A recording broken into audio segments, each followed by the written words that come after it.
270 page.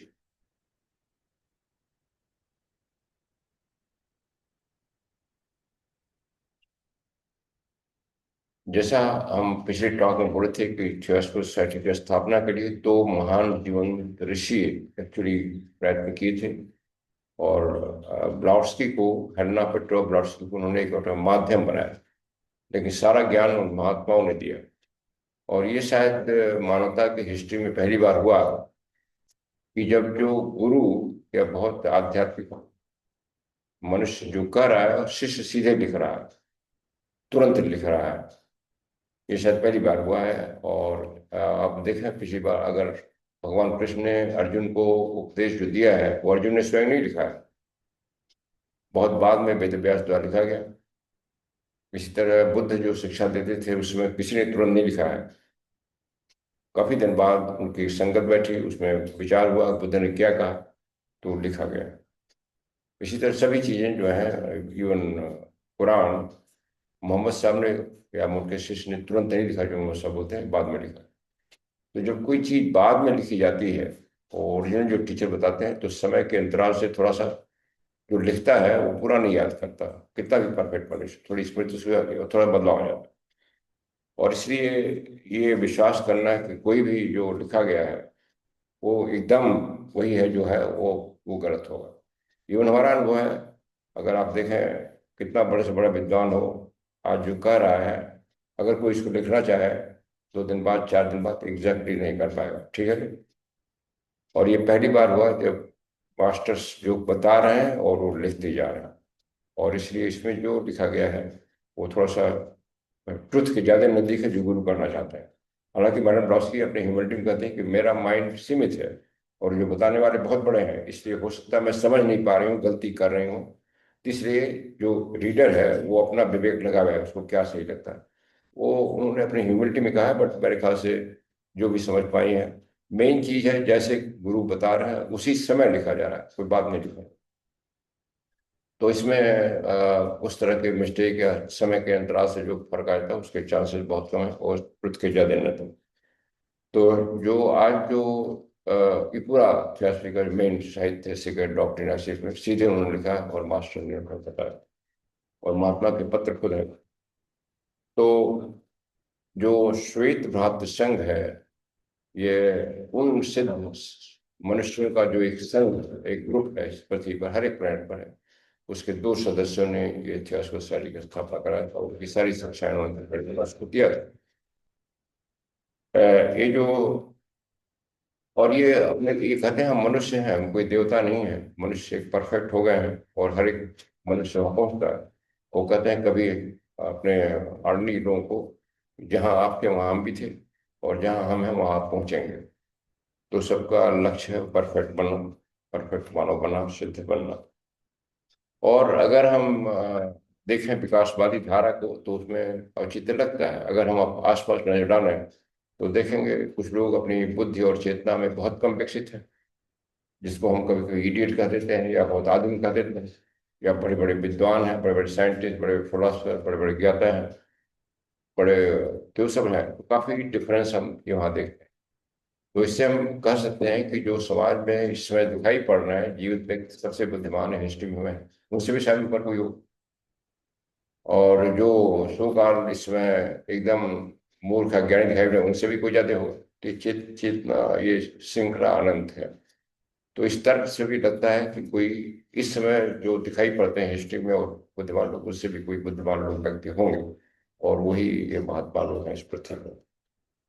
तो वो वो भी स्ट्रगल किए हैं लाइफ में जैसे हम स्ट्रगल किए हैं। कहते हैं, वो कहते हैं अभी भी हमसे कभी कोई गलतियां हो जाती हैं, कोई गलती से फ्री नहीं था, लेकिन उनकी गलतियां बहुत सूक्ष्म स्तर की होंगी, हमारी गलतियां पूरी हो जाती हैं। और वो उनको कई नामों से कहा गया है, सिद्ध कहा गया है, अडेप्ट कहा गया है, महात्मा कहा गया है, मास्टर कहा गया है। और एक हर धर्म में धार्मिक प्रथा से निकले हैं, जो हिंदू और बौद्ध धर्म से निकले हैं उनको अक्सर, हिंदू धर्म से निकले उनको ऋषि कहा गया, महर्षि कहा गया, जीवन मुक्त कहा गया, जीवन मुक्त कहा गया। और जो बुद्ध धर्म से निकले हैं उसमें उनको बोधिसत्व कहा गया।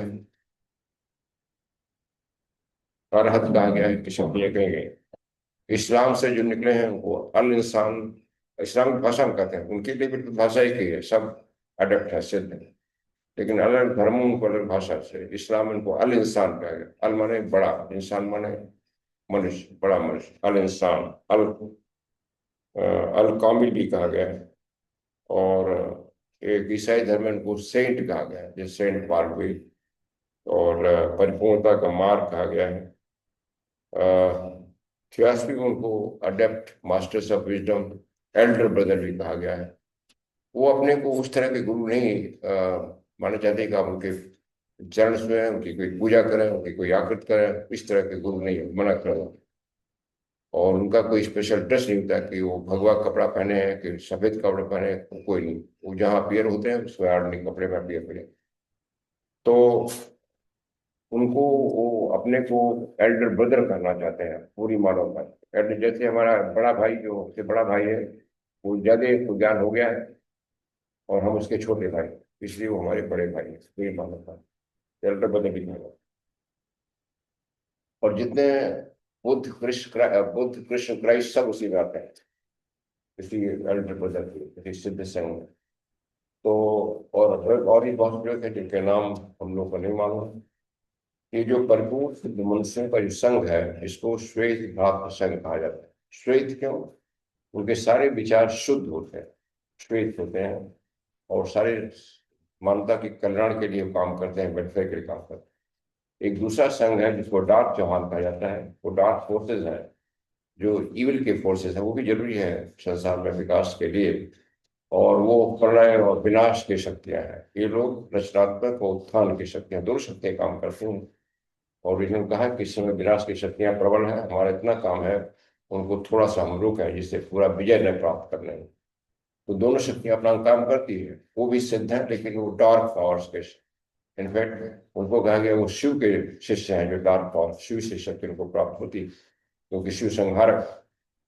तो इस तरह जो, और उनकी हायरार्की है, जैसे हायरार्की माने कोई नंबर एक पर होता है, कोई दो पर होता है, कोई तीन पर होता है, जैसे ऑफिस में होता है, मैनेजमेंट में होता है, देश में होता है। 19वीं जैसा हमने बताया कि धर्म ग्रंथों में ये क्यों अभी बांट रहे हैं, प्रीतम जी, ये सब क्यों बीच में करते हैं, इसका पर्पस क्या है? हाँ, ये सब बीच में बंद करिए, इससे तो डिस्टर्बेंस होता है। देखिए, जब अध्ययन होता तो और कोई एक्टिविटीज में नहीं लानी चाहिए, एक्सेप्ट कोई बाथरूम जाना है, कोई पानी पीना चाहिए।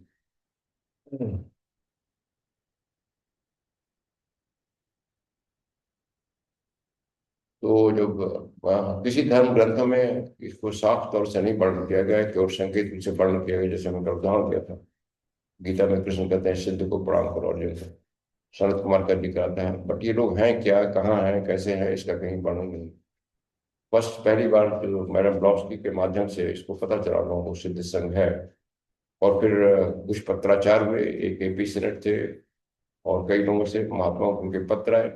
तब इन महात्माओं के बारे में थोड़ा सा डिटेल वर्णन हुआ। अभी भी हम नहीं कहते पूरा वर्णन है, लेकिन थोड़ा डिटेल के बारे में विवरण प्राप्त हुआ। उसके लेख लिखे गए, किताबें छपी उनके पत्रों की, लोगों को मालूम है सिद्ध से। मैडम ब्लॉस्की ने जो थियोसॉफी लाई है, गुप्त दर्शन लाई है, उसको उन्होंने कहा कि ये उन महात्माओं द्वारा दिया हुआ ज्ञान है। उनके आश्रम में बुलाई गई थी, वहाँ 4 साल नहीं, सारा ज्ञान दिया गया। इन इन इन ये जो, ये यही मानवता के गुरु हैं। और इन लोगों को कुछ लोग डाउट इसलिए करते हैं कि अगर ये सभी लोगों क्यों नहीं दिखाई पड़ते, सभी लोगों से क्यों नहीं मिलते, उसके कारण है। इनफैक्ट वो कहते हैं कि, तो हम थोड़ा थोड़ा बात करेंगे कि हम लोगों का जो काम है मानसिक लेवल पर है। और हम लोग पूरे संसार में हमेशा रह के काम नहीं करते, क्योंकि वहाँ पर जो बहुत ही अवरोध होता है, दूषित वातावरण होता है, वहाँ से वहाँ नहीं काम कर सकते।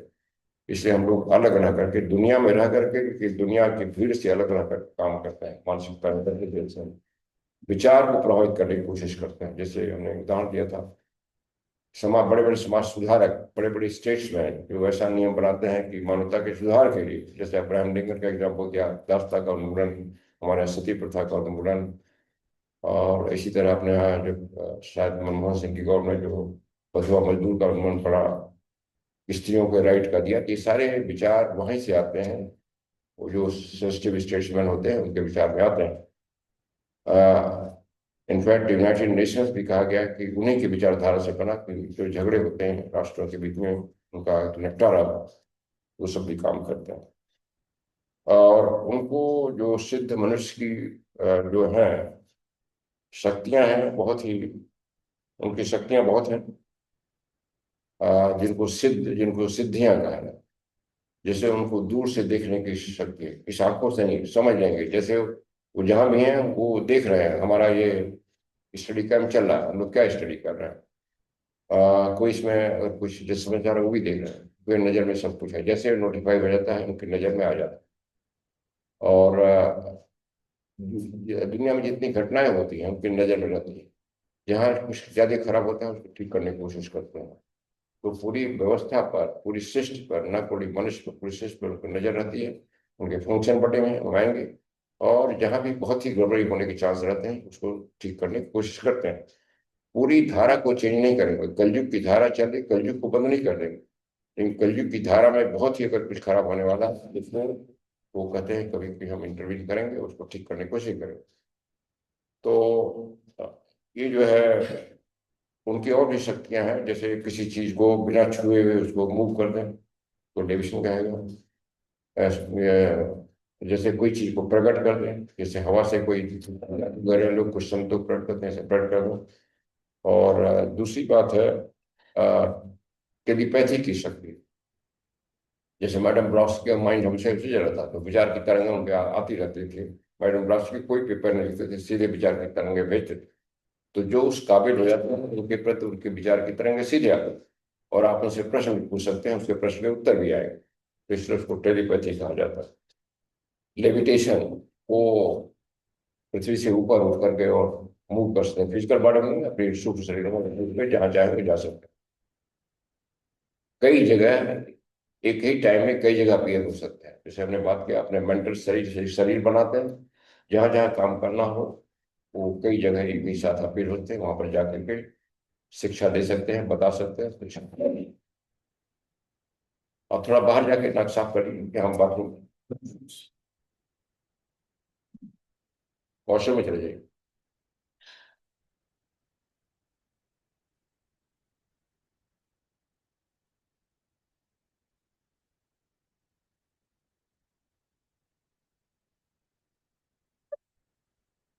वो बीमारियों को ठीक कर सकते हैं इच्छानुसार, रोक सकते हैं कुछ देर के लिए, चेंज करते हैं, जैसे हमने एग्जाम्पल दिया ये उनमें शक्ति है।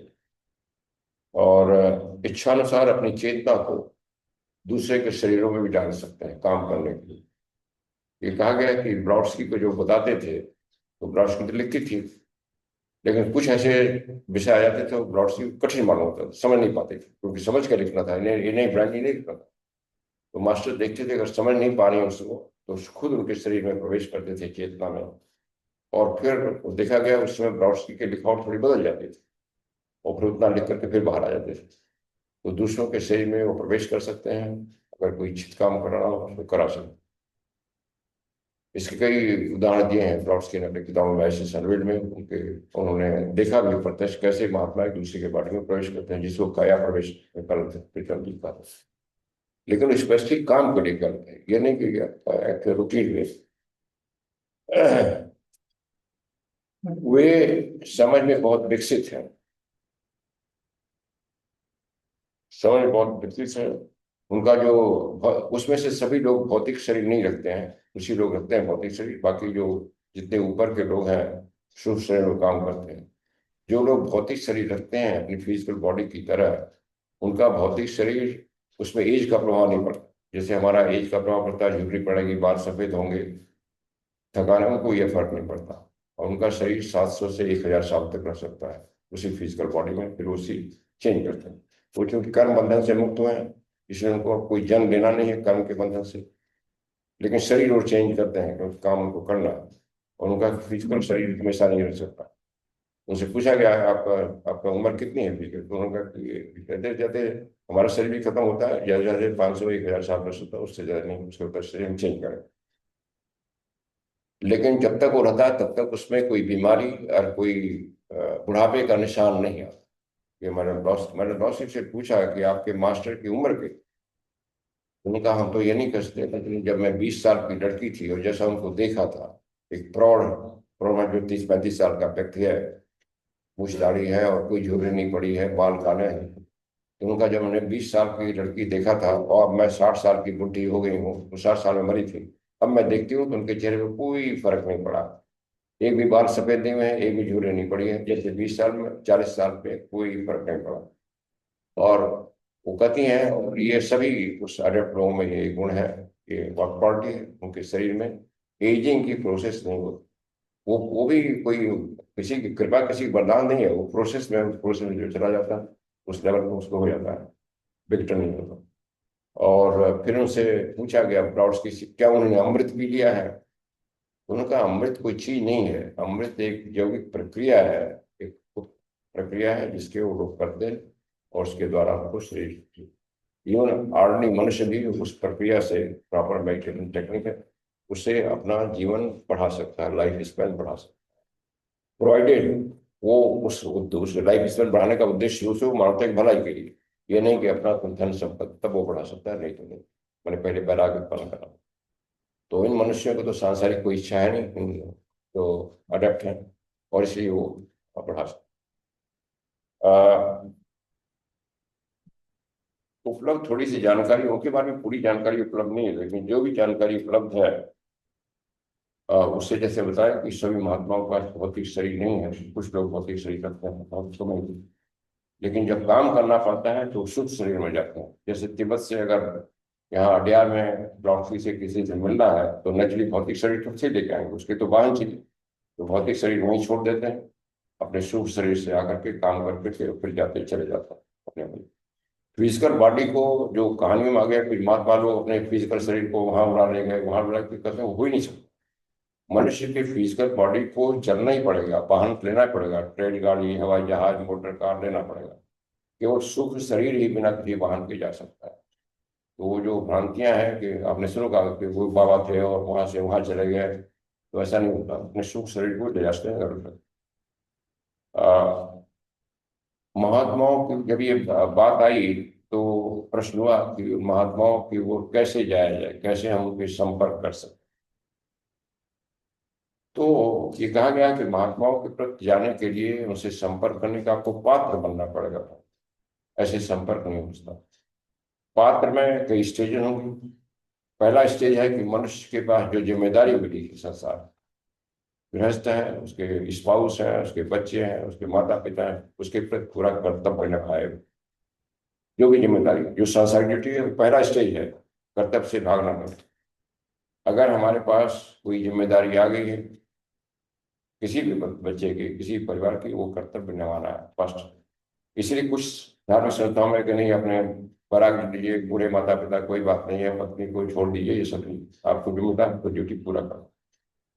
इनफैक्ट एक एग्जाम्पल में हमारे जो लेट बीटर साहब थे, उनके बड़े भाई की मृत्यु हो गई थी लंदन में, तो छोटे बच्चों की जिम्मेदारी इनके इनके ऊपर आ गई भाई।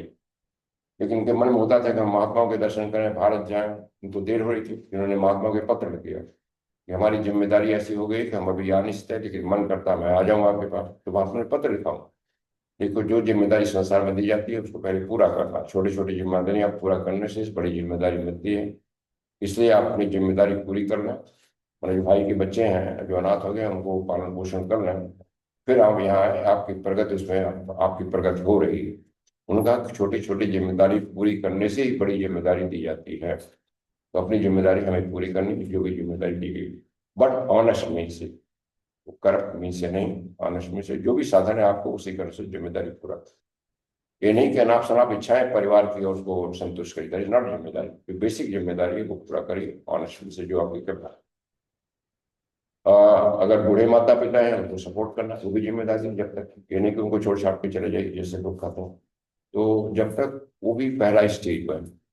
और दूसरा स्टेज, अपने को सदाचारी बनाइए, सद्गुण अवगुणों को हटाइए, उसको उसको करिए। मेडिटेशन द्वारा अपने को ऑब्जर्व करिए, अपने विचारों को ऑब्जर्व करिए।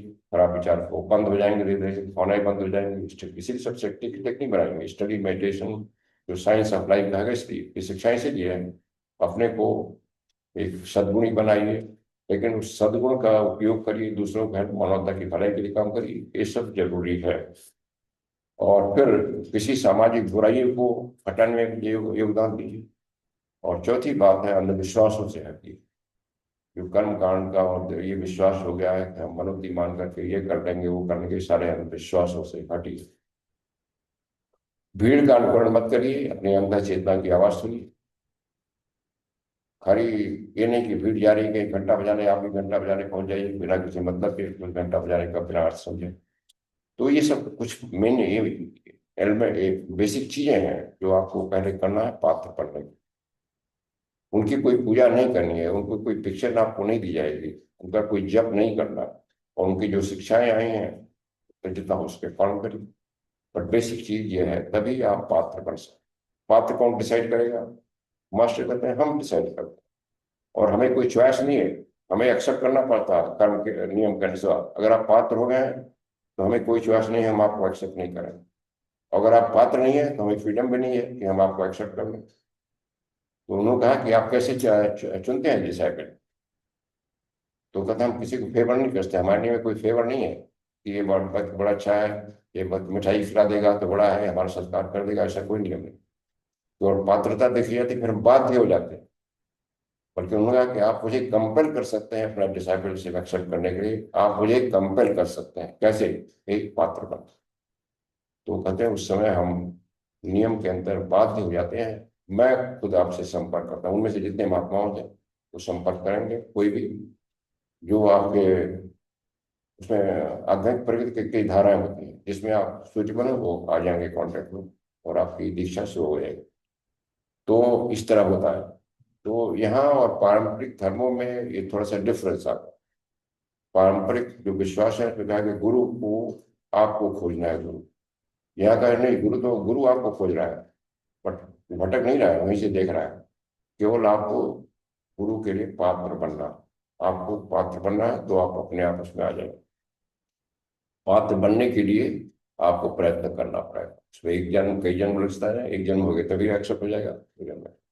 फिर जब वो एक्सेप्ट हो जाएगा तब आपकी प्रगति एक उस नियम के अनुसार चलेगी, दीक्षा के स्तर के अनुसार चलेगी, और फिर आप जो मानव जीवन का लक्ष्य है परफेक्ट मोक्ष पहुंच जाए।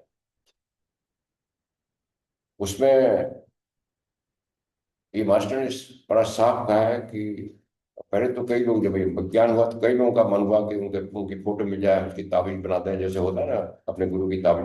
लोग गए, उन्होंने बिल्कुल साफ मना कर दिया कि ये ज्यादा इंपॉर्टेंट, हमारी शिक्षाओं का पालन करिए, और हमारा मूर्ति, हमारा कोई पिक्चर नहीं होना चाहिए। क्योंकि जब पिक्चर बन जाती है तो मनुष्य उसी में उलझ जाता है, फिर शिक्षाओं को भूल जाता है। जैसे है अब गीता में जो कृष्ण की मंदिर में तो लोग जाते हैं, गीता की शिक्षाओं को कितने लोग पालन करते हैं? राम के तो मंदिर में जाते हैं, राम के जीवन को कितने लोग पालन करते हैं? तो ये हर जगह ये होता है। और इसीलिए इन्होंने कहा दिया कि पिक्चर और कुछ नहीं होगी, सारी शिक्षाओं का पालन करें। तो ये जो मानव जाति, और उन्होंने ये कहा है, साधक ये सोच सकते हैं कि वो क्यों नहीं आते। उनके एक सीक्रेट में रहने के दो मुख्य कारण हैं। जैसे लोग क्वेश्चन करते हैं वो पंडित क्यों नहीं आते संसार, कभी कभी आते हैं, लेकिन दो मुख्य कारण बताया गया है। एक तो यह है कि उनका जो लेवल का जो काम है, जैसे मेंटल लेवल पे है, वो सांसारिक लेवल पे बाधित होगा। कभी कभी आएंगे जब जरूरत किसी को कुछ बताना होगा, स्पेशली किसी शिष्य को कुछ स्पेशल डायरेक्शन देना होगा तो आ जाए। और दूसरा, अगर वो आ जाए तो जिस तरह का उनका व्यवहार होता है, साधारण मानवता उससे विचलित हो जाएगी, समझ नहीं पाएगी। और युवा जैसे क्राइस्ट को, गांधी को नहीं समझ पाए लोग, वो भी अडेप्ट थे, जो लोग थे नहीं समझ पाए, और उसमें बहुत गड़बड़ी हो जाती है। लोगों को तमाम तरह के व्यवहार भी चेंज होता है, इसलिए वो बार बार वो नहीं आते। दूसरा चीज ये है, एक नियम है कि मनुष्य को विकास को स्वयं करना, वो प्रकृति का नियम है, जो विकास की धारा है। मनुष्य को जिस लेवल पर आ गया है उसको उंगली पकड़ के नहीं आगे बढ़ना। जैसे बच्चा जब बड़ा हो जाता है तो माता पिता कहते हैं बेटा आप अपने पैर पर खड़े हो। तो मनुष्य की जीवन जो है उसको अपने आप बढ़ना है, डायरेक्शन दे सकता है, दिशा निर्देशन दे सकता है, लेकिन मास्टर जो है उसके विल पावर को नियंत्रित नहीं करे। कहते हैं हमको पूरा मना है। उनसे पूछा गया आप क्यों नहीं ठीक कर सकते, उन्होंने कहा ये हमें मना है, हमें शक्ति हम कर सकते हैं लेकिन नहीं करेंगे। अगर कर देंगे तो सारा फल तो हमें मिलेगा, आपको क्या मिलेगा। वैसे है जैसे आपका बच्चा पढ़ रहा है, पढ़ाई नहीं किया, एग्जाम हो रहा है, तो आप जा करके उसका प्रश्न पत्र उत्तर देंगे तो पास तो हो जाएगा, लेकिन उसको ज्ञान तो नहीं पड़ेगा। तो उसी तरह का वो कहते हैं हमें स्ट्रिक्ट हमारे रूल में है कि हम किसी के विल पावर को कंट्रोल नहीं करेंगे।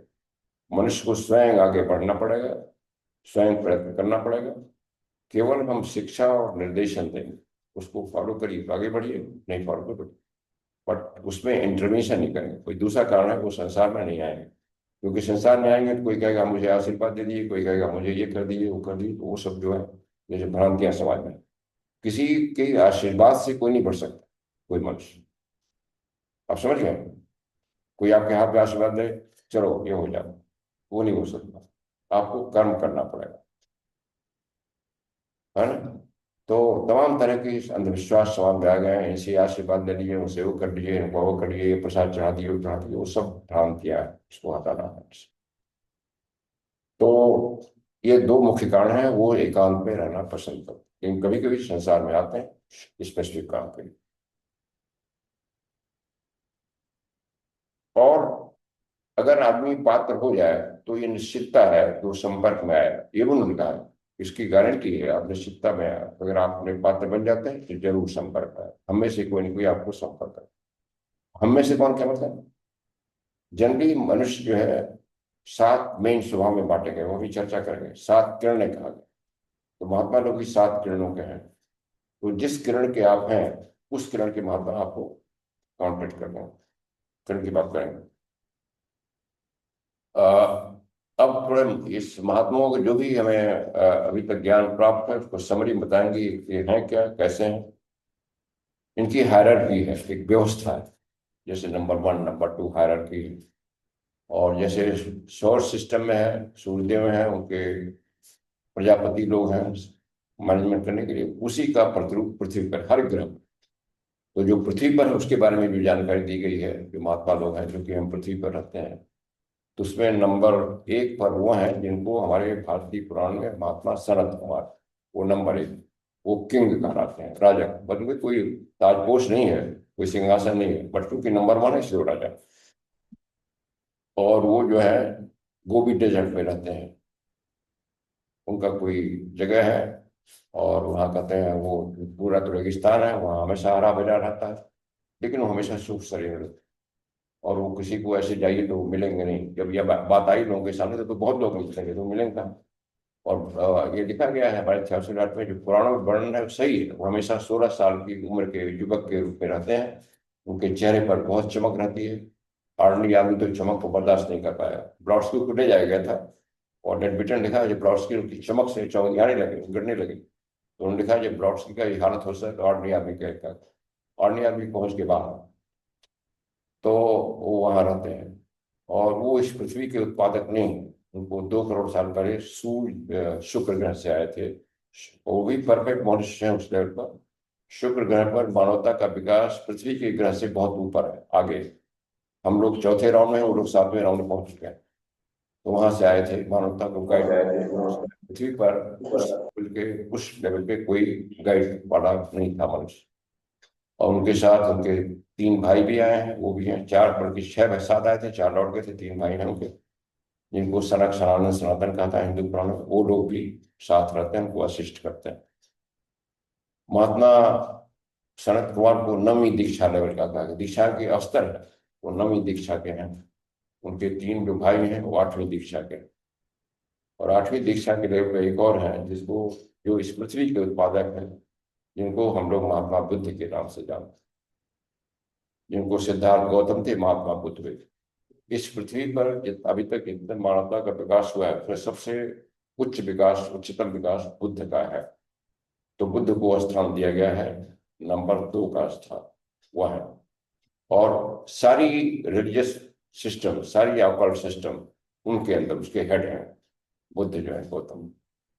वो कहाँ रहते हैं बड़ी स्पष्ट नहीं बताया गया इसमें, बट वो भी सूक्ष्म शरीर में इस पृथ्वी पर है। और जब तक रहेंगे, जब तक मानवता उस लेवल तक नहीं पहुंच सकी, तब वो पृथ्वी छोड़ेंगे। लेकिन उनको ये फ्रीडम है, मास्टर ने लिखा है उनको ये फ्रीडम है, इस पृथ्वी पर रहेंगे और साथ ही वो जिस ग्रह पर चाहे सौरमंडल में वहां जा सकते हैं, वहां भी उस ग्रह की मानवता को हेल्प करते हैं। ये बुद्ध को शक्ति है और वो जाते हैं अपने सूक्ष्म शरीर से। तो 2 नंबर पर हुआ है। और तीसरे नंबर पर 3 बड़े महात्मा हैं, 3 बड़े ऋषि हैं जो 7वें लेवल के दीक्षा के हैं। उसमें एक है बोधिसत्व जिनका नाम है, और हिंदू पुराणों में उनको ऋषि मैत्रेय कहा जाता है। वही वो सीधे बुद्ध के अंडर काम था, बुद्ध के दिशा निर्देशन करते हैं। वही विश्व गुरु, वर्ल्ड टीचर है। जितने पैगंबर अवतार आते हैं सब उन्हीं के माध्यम से, या तो खुद बनते हैं या अपने शिष्य को बनाते हैं। हमारे जिन राजदास ने कहा था कि वही कृष्ण बने थे, वही क्राइस्ट बने थे। और उन्होंने ही अपने जो शिष्य को, एक को मोहम्मद बना के भेजा था, एक को गुरु नानक बना दिया। तो सारी जो धार्मिक शिक्षाएं होती हैं उनके स्रोत वही है, समझ, जब तक ये पृथ्वी रहेगी। और इसीलिए कहा गया क्योंकि स्रोत सबका एक है, इसलिए एसेंस सब धार्मिक शिक्षाओं का एक ही होगा, क्योंकि स्रोत एक है। खाली उसका भाषा और कंटेंट बदला जाता है, वो इस पर निर्भर होता है कि किस सोसाइटी को दिया जा रहा है, और सोसाइटी का मन कितना विकसित है, और कहाँ दिया जा रहा है, किस क्षेत्र में दिया जा रहा है। तो ज्ञान सब वहीं से आया गया है, सभी दिव्य ज्ञान शोध दी गई है। इसलिए एसेंस सबका एक है। जो नैतिकता की बात होती सब में वही रहेगी, मूल नैतिकता सब में एक ही रहेगी, जो नैतिकता के सिद्धांत है, क्योंकि सबका शोध दी गई है। और वो उनके पैरेलल में एक है जिनको मनु कहा गया। मनु एक कुर्सी का नाम है, चेयर का नाम। इस समय जो मनु रूल कर रहे हैं उनका नाम वैश्वस्त मनु। हर एक रेस के मनु चेंज होते हैं, 5वीं रेस है उसके रूलिंग रेस वैश्वस्त मनु है, हुआ है। वो भी 7वें लेवल के दीक्षा के हैं, और वो सीधे सनत कुमार के अंदर काम करते हैं, प्रशासन का काम है। उनका काम है कि कितनी कदकाठी दी जाए मनुष्य को, ब्रेन की कैपेसिटी कितनी जाए, माइंड की, पहाड़ नदियां जलवायु कैसा बनाया जाए इस स्टेज में विकास के लिए। सारे विकास बदलते रहते हैं, जलवायु, पहाड़, नदियां, मनुष्य का माइंड, माइंड कैपेसिटी, ये सब उनके उनके नियंत्रण में विकास, नॉट ओनली मनुष्य का, सभी का। और उन्हीं के पैरेलल एक दूसरे ऋषि हैं, उनको आदिवासी भाषा में महा चौहान, चौहान माने हेड, बड़े हेड। उनके अंदर बाकी सब फंक्शन है। पहले का फंक्शन हो गया शिक्षा देना, आध्यात्मिक शिक्षा देना, जो बुद्ध शब्द है। दूसरे का जनरल प्रशासन, कैसा हो समाज, कैसा हो कदकाठी, कैसा हो मनुष्य का माइंड कैपेसिटी कितना दिया जाए, और जलवायु क्या दिया जाए, ये सब होता है। और तीसरे का बाकी सब ज्ञान है, आर्किटेक्चर क्या दिया जाए, विज्ञान कितना दिया जाए, कला कितना दिया जाए, कौन सा अनुष्ठान इस समय अलाउ किया जाए, इसको विवेक कैसे डेवलप किया जाए, और सबसे इम्पोर्टेंट कंट्रोल किया जाए, कितना ज्ञान देना है कितना नहीं देना, उनका फंक्शन हर एक वो कंट्रोल करते हैं। उनसे परमिशन लेनी पड़ती है, जो हमारे मास्टर हैं उनसे परमिशन इतना बताया जाए, वो कहते थे अब इतना ही बताओ, आगे मत बताओ। इसी तरह अगर साइंस का ज्ञान आना है किसी साइंटिस्ट के माइंड में, वो उतना रिलीज करेंगे जितना वो समझेंगे इस समय मानवता के लिए उपयोगी, बाकी लोगों को रोक देंगे।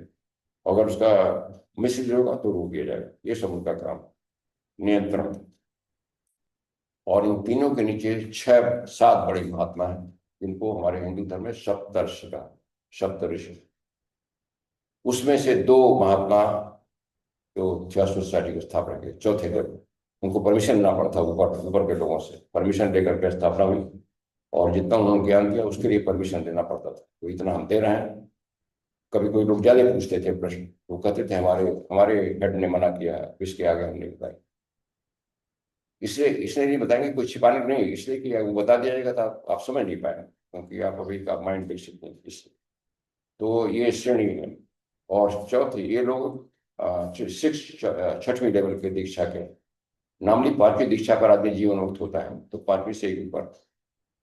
इनके नीचे करीब 50-60 लोग जो 5वीं दीक्षा के लोग हैं, वो इन लोगों को असिस्ट करते हैं कि पूरी हायरार्की इस तरह से है। तो कुछ लोगों का फंक्शनल डिस्ट्रीब्यूशन है, कुछ लोगों का टेरिटोरियल डिस्ट्रीब्यूशन, जैसे गवर्नर होता है। जैसे भारतीय महाभारत के प्रायद्वीप जो है, जिसमें इंडिया, पाकिस्तान, बांग्लादेश सब आता है, उसके इंचार्ज वो हैं जिनको हिंदू धर्मशास्त्रों में अगस्त ऋषि कहा गया, वो भी हैं। और सिख आज के 86 रिलीजन को महात्मा जुपिटर कहा गया। वो भी महात्मा ब्लॉट्सकी से मिले थे न्यूयॉर्क में, और पहली किताब जो लिख रही थी उसमें उनका भी योगदान था। वो भी बताए थे ब्लॉट्सकी को ये लिखो। उनको उन्होंने ब्लॉट्सकी मिस्टर नारायण या एल्डर महात्मा के बारे में लिखा है, और 2 चिट्ठियां उनकी भी आई थी ब्लॉट्सकी को, वो हमारे रिकॉर्ड में है। तो महात्मा जो अगस्त ऋषि हैं, या नारायण का नाम है या जुपिटर नाम है, वो भारत प्रायद्वीप के इंचार्ज हैं। इसलिए अमेरिका प्रायद्वीप का कोई इंचार्ज है, कोई नॉर्थ यूरोप का कोई इंचार्ज है, इस तरह बटे हुए पृथ्वी 5 6 7 खंडों में। तो 7 2 शायद इस तरह के हैं, जिनका काम है उस एरिया में, उस प्रायद्वीप में जो प्रगति हो रही है, जो जो व्यवधान आ रहा है, उसको देखें, उसको कंट्रोल करने की कोशिश करें, और जो उनके कैपेसिटी पर है वो रिपोर्ट करें हैडलों को, और कुछ ठीक करने की कोशिश हो उनका। तो इस तरह के महात्माओं का डिस्ट्रीब्यूशन है। इसमें से ये प्रोमिनेंट नाम सामने आए हैं। बाकी और भी लोग नाम हैं, सब चुपचाप काम कर रहे हैं, और बाकी के बारे में ज्यादा ज्ञान इनकी इनके बारे में केवल आंशिक ज्ञान है, लेकिन बहुत लोग हैं उसमें। और कहा गया कि 3 बड़े समूह हैं जो हिंदू और बौद्ध प्रथा से निकले हैं, वो मोस्टली तिब्बत में रहते हैं, मोस्टली। और जो सिख, जो ईसाई और पश्चिम की सभ्यता से निकले हैं, सेंट वगैरह, वो लोग आयरलैंड के पास रहते हैं, शुभ शरीरों में।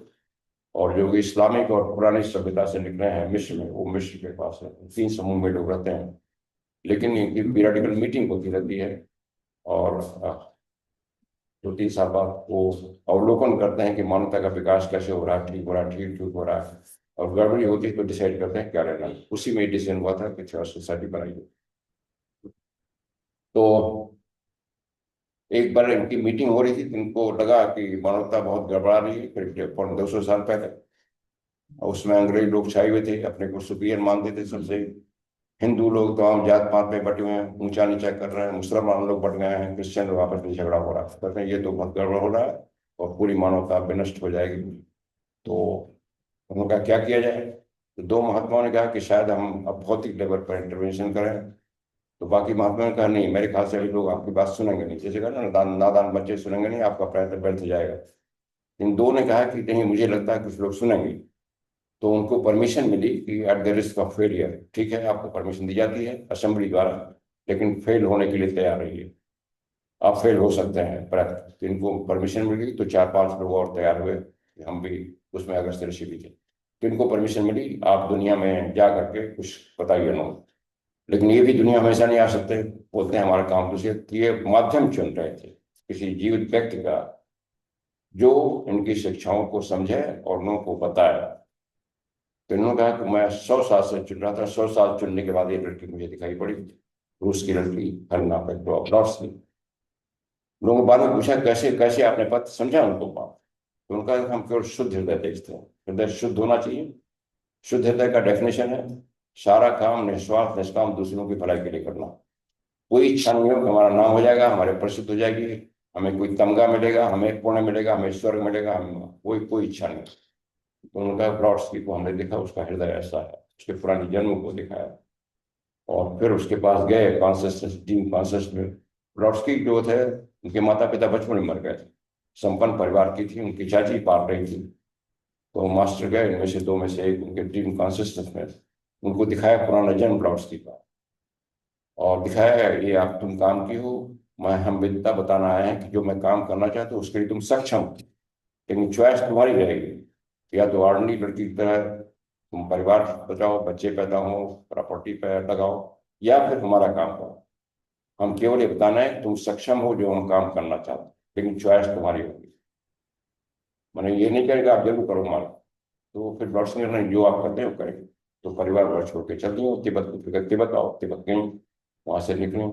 अब देखिए उसमें पहले 250 साल पहले एक अकेली लड़की रूस से चल पड़ी है तिब्बत में। न न ट्रेन, न हवाई जहाज, न कार, न कुछ। आप इमेजिन करिए कितना कष्ट होगा एक लड़की। और लड़कियों को तो सब परिवार में था कि लड़कियों का कहीं अकेले में भेजो। वो चलती बिना चाची को बताया गया। चाची बड़ी परेशान होने लगी, उनकी हमारी भांजी कहाँ गई। तो मास्टर ने उनको पत्र भेजा, वही उनकी चाची को, फ्रेंच में पत्र, वो पत्र प्रिजर्व हमारे आर्काइव में। आप घबराइए नहीं, आपकी भांजी दुनिया के लिए बहुत बड़ा काम कर रही है और वो सेफ है, और जहाँ भी सेफ है वो अपने मन से आई है, किसी ने उसको जबरदस्ती नहीं बुलाया। तो ये सब उसके बाद पत्राचार की ये कहानी है, थोड़ी सी संक्षेप में कैसे बता। तो अब इस जो सिद्ध संघ है इसके बारे में थोड़ा सा और देखें हम। इसमें जैसे देखा कि 7 महान चौहान है, चौथे लेवल उनको चौहान कहा गया। उनके काम बटे हैं, फंक्शनल डिस्ट्रीब्यूशन। उसमें एक महात्मा जो थियोसॉफिकल सोसाइटी की स्थापना किए थे, उनके जो 2 नाम बताए गए हैं, ये उनका असली नाम नहीं है। उनका असली नाम हम नहीं बताएंगे, क्योंकि जब आदमी नाम लेता है किसी का तो उसका ऑरा डिस्टर्ब होता है। तो वो नाम बताया उन्होंने, बट हमारे लोग मानते हैं कि उनके असली नाम नहीं है। एक का नाम महात्मा मौर्य कहा गया है, एक का नाम महात्मा कुथमी का है, कुथमी लॉर्ड्स।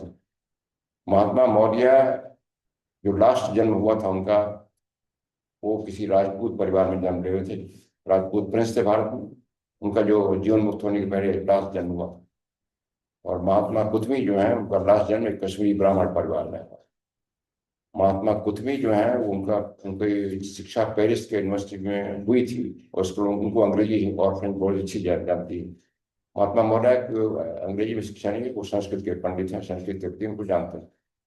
लेकिन महात्मा मौर्य सीनियर, इन दोनों ने ब्लॉट्सकी को चुना था, ब्लॉट्सकी के माध्यम से सोसाइटी की स्थापना की।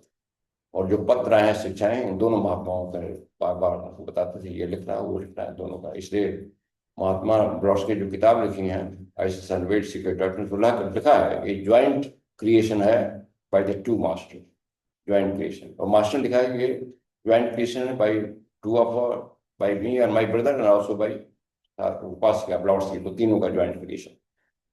तो इस तरह से इन्होंने लिया। अब इसमें जो महात्मा मौर्य हैं वो प्रशासन के इंचार्ज हैं, एडमिनिस्ट्रेशन कैसा संभालना, ये फंक्शन है, लेकिन ओवरलैप करता है। वही मानव का विकास, माइंड का विकास कितना किया जाए, कितना वो सब किया जाए, उसके इंचार्ज है, प्रशासन के इंचार्ज। और ये सीधे महात्मा सनत कुमार के डायरेक्शन में, और उनमें सारी वो मनु के डायरेक्शन में काम करते हैं महात्मा। और अगली रेस में यही मनु बनेंगे, 6वीं रेस आएगी उसके मनु यही बनेंगे, और वो मनु इसमें ऊपर चले जाएंगे। ये सब कुर्सियां हैं, चेयर हैं, पद हैं, ऊपर जाते रहते हैं लोग, कोई परमानेंट वहां नहीं रहता। फिर दूसरे महात्मा कुथमी लाल सिंह हैं, ये प्रज्ञा के इंचार्ज हैं, विजडम के इंचार्ज हैं, सारी शिक्षाएं देना इनका इंचार्ज है। जो धार्मिक शिक्षाएं देना, उसको गलत क्या है सही क्या है बताना, ये इनका काम। और यही अगले जन्म में बोधिसत्व बनेंगे, और जो इसमें बोधिसत्व है वो अगले मनवंतर में बुद्ध बनेंगे। बुद्ध इसमें 4 बुद्ध हो चुके हैं, वो 5वें बुद्ध होंगे। तो इनका ये काम है। ये टेबल मैंने दिया है पिछले 281 और तीसरे एक महात्मा का नाम होता है विनीशियन। ये जो 2 महात्मा है, महात्मा मौर्य, महात्मा बुद्ध, ये भारतीय शरीर में है इसमें, क्योंकि इनका पुराना लास्ट बर्थ भारत में हुआ, एक राजपूताना में और एक कश्मीर में। जो महात्मा विनीशियन है उनका लास्ट, उनका ग्रीक बॉडी, वही बॉडी रखे हैं जो उनका पहला वाला जन्म, वो ग्रीस में पैदा हुए थे लास्ट जीवन मुक्त होने के पहले। उनका काम है अनुकूलन क्षमता और टैक्ट, चातुर्य। वो संस्कृति और सभ्यताओं के इंचार्ज, संस्कृतियां बढ़ती हैं, सभ्यताएं, उसे भौतिक चीज में आएंगी, क्या कला वगैरह, क्या संस्कृति बनेगी, कल्चर एंड सिविलाइजेशन उनका रोल। देन चौथा है महात्मा सेरापिस। ये सेरापिस नाम इजिप्ट का है, इनका लास्ट बर्थ इजिप्ट में हुआ था, मिस्र में हुआ, उसी तरह के शरीर रखे हुए हैं। और इनका है समरसता, हारमोनी और ब्यूटी इनका काम। तो जितनी कलाकृतियां होंगी, फाइन आर्ट्स, म्यूजिक, आध्यात्मिक जो कलाएं हैं, वो इनका चार्ज। देन दूसरे हैं महात्मा हिलेरियन, ये भी ग्रीक बॉडी में। इनका काम है साइंस, विज्ञान, विज्ञान में कितना दिया जाए, कितना अन्वेषण दिया जाए, कितने लोग। एक कहा जाए तो वैज्ञानिक होते हैं बड़े बड़े, उनके विचार वहीं से आ जाते हैं। अगर आइंस्टीन ने डिस्कवरी किया, विचार वहां से भेजा गया, या डार्विन ने जो विचार वहां से भेजेगा, उस डिस्कवरी को वो साइंटिस्ट बाहर लाता है। तो ये उसके इंचार्ज। महात्मा जीसस जो है वो भक्त के इंचार्ज। महात्मा जीसस वही हैं जो महात्मा क्राइस्ट थे, ये भी जीवन मुक्त हो गए हैं, उस स्टेज पर हैं। और ये धर्म के इंचार्ज हैं, विशेष रूप से क्रिश्चियन धर्म के और सभी धर्म। देन दूसरे महात्मा रकोजी, ये अनुष्ठान के इंचार्ज। अनुष्ठान में जो सही अनुष्ठान, पवित्र अनुष्ठान है, जैसे मैसनरी सबसे उत्तम अनुष्ठान माना जाता है, उसके इंचार्ज। अनुष्ठान में वो नहीं, मूर्ति पूजा वाला नहीं, कुछ ऐसी क्रियाएं हैं मंत्र बोल करके लिखी जाती है, उसके इंचार्ज। और ये गुप्त और जो रहस्यमय पद्धतियां हैं जिसके द्वारा आध्यात्मिक स्तर पर आदमी जा सकता है, उसके इंचार्ज हैं, कंट्रोल करते हैं कितना देर। थियोसॉफिकल सोसाइटी के कुछ सदस्य इन 7 ऋषियों को हिंदू प्रथा में जो 7 ऋषि हैं उनके समान मानते हैं, जैसे विश्वामित्र, देवापि, भारद्वाज, जमदग्नि, वशिष्ठ और अत्रि और कश्यप। हमारे हिंदू में जो थियोसॉफी से कुछ लोग मानते हैं ये जो 7 भारतीय ऋषि थे वैदिक काल के, वही ये लोग हैं 7। अब है नहीं, नोबडी कैन एग्जैक्टली से, बट कुछ लोग मानते हैं। महात्मा मौर्य के बारे में तो कहा गया है, बाद में लेड ब्रिटेन में उनको दिव्य दृष्टि उन्होंने देखा था कि यही पुराने जन्म में ऋषि विश्वामित्र थे और एक जन्म में सम्राट चंद्रगुप्त मौर्य थे। और जो महात्मा गुथमी हैं उनके बारे में उन्होंने लिखा है, एक पुराने जन्म में वो पाइथागोरस थे, इंडिया आए थे, और एक दूसरे जन्म में वो जो थे जो बुद्धिस्ट सेंट थे चाइना गए थे, नाम मैं इसमें बोल रहा हूँ, तो वो थे। तो ऐसे 2-3 जन्मों की कहानी बताई गई। ब्लड बीटर ने अपने दिव्य दृष्टि देख के लिखा था। महात्मा गण अपने ये लोग कभी कभी संसार में आते हैं स्पेसिफिक काम के लिए। वो काम कई तरीके हो सकते हैं, जैसे मान लीजिए जिस शिष्य जिसको उन्होंने एक्सेप्ट कर लिया है उसको कुछ दिशा निर्देशन देना। ये अपने शिष्यों के माध्यम से भी काम कराता है। इन्होंने कहा कि हर जगह जहां हम नहीं पहुंच सकते, हर जगह नहीं पहुंचते, तो हम शिष्यों के माइंड में प्रवेश करते हैं, उससे कहते हैं। उसमें उन्होंने कुछ मेंशन किया, और कुछ क्लारा कॉर्ड की लेडी हुई थी, उन्होंने कुछ मेंशन किया। अनिबेशन लिखती हैं, उसमें मैंने दिया है पृष्ठ 283 पर, वो अनगिनत तरीकों से मानवता की प्रगति में सहायता कर वे उच्चतम क्षेत्र से नीचे पूरे संसार पर प्रकाश और जीवन डालते हैं, माने विचार डालते हैं, उत्तम विचार। जैसे सूर्य का प्रकाश चारों तरफ पड़ता है जीवन को संभालने के लिए, चाहे पौधे का जीवन हो, चाहे जानवर का जीवन हो, चाहे मनुष्य का जीवन, उसी तरह महात्माओं का प्रकाश सारी मानवता पर पड़ता है आध्यात्मिक उन्नति के लिए। लेकिन उनके प्रकाश को आत्मसात करने की क्षमता जो है वही आत्मसात करता है। जैसे सूर्य का जो प्रकाश है, अगर आपके घर में खिड़कियां बंद है तो नहीं आ पाएगा, इसलिए अगर आपके मन खुला हुआ है, मन तभी उनका प्रकाश आप प्राप्त कर पाएंगे। विधिवत नियम के अनुसार उनका ग्रेस आएगा। ये नहीं कि किसी को आर्बिट्रेटली, किसी से शुद्ध हो, किसी से खुश होगा उसको जाए देंगे, किसी को नाराज होगा नहीं देंगे, ऐसा नहीं, बिल्कुल नियम के अधीन। जैसे सूर्य का प्रकाश होकर ये नियम के अधीन आ उनके आगे मानसिक, और उसके आगे वो इंटेलेक्चुअल लेवल पर विचार तरंगे भेजते हैं समाज में जो खराबियां हैं उसको ठीक करने के लिए। इनके माइंड में जो सेंसिटिव माइंड है, जैसे समाज सुधारक के बड़े बड़े स्टेट्समैन में अब्राहम लिंकन का और राजा राम मोहन राय का, कई ऐसे लोग हैं जो लोग ऐसे करते हैं। तो जहाँ से ऐसे काम आ रहे हैं, जहाँ पर समाज के एकता का काम हो रहा है, जो समाज में वीकर वर्ग है उसको ऊपर उठाने की बात हो रही है, जो डिप्राइव्ड लोग हैं उनको लाने की बात हो रही है, लेकिन साथ साथ घृणा और द्वेष भी कम करने की बात हो रही है। ऐसे जो स्टेट्समैन हैं, जो समाज सुधारक है, उनको उनकी शक्ति मिलनी शुरू हो। फिर वो लोअर मेंटल पर भी काम करते हैं। लोअर, क्योंकि ज्ञान तो लोअर मेंटल पर दिया जाता है, उस पर काम करते हैं। मृत लोग, जो मृत जीवात्माएं हैं, जिनको भी ज्ञान प्राप्त करना है अगले अगले जन्म के लिए, जो इच्छुक रहे हैं, वो भी उस देवाचरण में आकर के उनको ज्ञान देंगे। देवताओं को इनका ज्ञान वो लोग करते हैं, देवताओं से भी जाते हैं, और इसीलिए जब बुद्ध बोलते थे तो देवता लोग भी सुनने उनके लिए आते थे। तो एक है देवताओं को भी, मैंने लोअर ये देवताओं को भी शिक्षा देते हैं, इनका काम है, उनको भी बताते हैं कैसे करना चाहिए, क्या नहीं करना चाहिए। भौतिक संसार में, इसके अलावा भौतिक संसार में घटनाओं पर नजर, अगर कोई बहुत बड़ी दुर्घटना हो रही है, कुछ ऐसा हो रहा है, कुछ खराब हो रहा है, तो उसमें इंटरवीन करने की कोशिश करते हैं नियम के तहत। अगर वो कारण प्रभाव से हो रही है तब तो ठीक, उसको नहीं रोकेंगे, लेकिन कहीं कुछ दुर्घटना नाम की चीज जो रोकी जा सकती है उनके नियम के तहत, उतना वो रोकने की कोशिश करते हैं। और कभी कभी उन्होंने लिखा है खुद, क्लारा कार्ड ने, वो रिवोल्यूशन, क्रांति भी करा देते हैं। इनफैक्ट वो लिखती हैं, क्लारा कार्ड को भी, कि सेकंड वर्ल्ड वॉर इन्होंने कराया, महात्माओं ने। अब ये महात्मा ने खुद नहीं कहा है, क्लारा कार्ड ने। वो रीजन देते हैं क्यों कराया, कहता उसके पहले अगर हिस्ट्री देखिए, यूरोप में बड़े झगड़े होते, इंग्लैंड फ्रांस से झगड़ा करता था, जर्मनी फ्रांस से झगड़ा, बड़े बड़े हमेशा झगड़े होते थे। तो महात्मा ने सोचा ये तो बहुत गड़बड़ है, एक बार बड़ा युद्ध करा दो, ये शांत हो जाए सब। तो वार कराया, उसके बाद आप देखिए अब उससे छोटे छोटे एटलीस्ट यूरोप के युद्ध बंद हो गए। यूरोप के सब लोग मिलकर के यूरोपीय संघ बनाए, और उसी के कारण से यूनाइटेड नेशंस बनाए झगड़ों को शांत। तो वार तो एकदम बंद नहीं हो गया, लेकिन वार बंद करने का एक मैकेनिज्म बना, और ये सहमत बने कि वार जैसे शुरू हो कुछ लोग इंटरवीन कराएं। ये पहले नहीं था, पहले वार हो जाती थी, कोई इंटरवीन नहीं करता यार। तो उनको थकान तो लगती नहीं, फिजिकल बॉडी तो कभी कभी वेट करते हैं, तो न थकान है, न भोजन की अवस्था था, कुछ नहीं। वही वही मानवता के चारों ओर एक गार्जियन वॉल का काम कर, संरक्षक दीवार।